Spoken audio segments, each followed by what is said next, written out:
माननीय प्रधानमंत्री नरेंद्र मोदीजी आणि संपूर्ण केंद्र सरकारचे मी मनापासून आभार मानतो की इतक्या वर्षाची मागणी मराठी भाषेला अभिजात भाषेचा दर्जा द्या ही मागणी माननीय मोदीजींनी आणि मंत्रिमंडळाने मान्य केली आणि आजपासून आपली मराठी भाषा ही अभिजात भाषा म्हणून गणली जाणार आहे। हा सुवर्ण अक्षरांनी लिहिण्याचा दिवस आहे। पंतप्रधान मोदीजी आपले खूप खूप धन्यवाद। महाराष्ट्र सरकारने मी मुख्यमंत्री असताना आणि आता देखील माननीय एकनाथराव शिंदेजींच्या नेतृत्वात सातत्याने पाठपुरावा केला, प्रयत्न केला, पुरावे दिले आणि आज हे सगळे पुरावे मान्य होत मराठी भाषा ही अभिजात भाषा झाली आहे।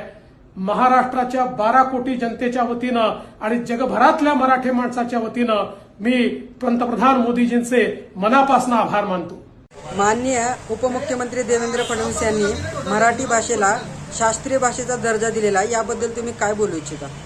माननीय मुख्यमंत्री साहेब उपमुख्यमंत्री साहेब देवेंद्र फडणवीस सरांनी जे काम केलेलं आहे अतिशय सुंदर आहे आणि आपल्या मराठी भाषेला शास्त्रीय दर्जा दिल्याबद्दल मी त्यांचे खूप खूप आभार मानतो आणि अतिशय स्वाभिमानाची गोष्ट आहे की आपल्या मराठी भाषेला खूप खूप आभार मानतो।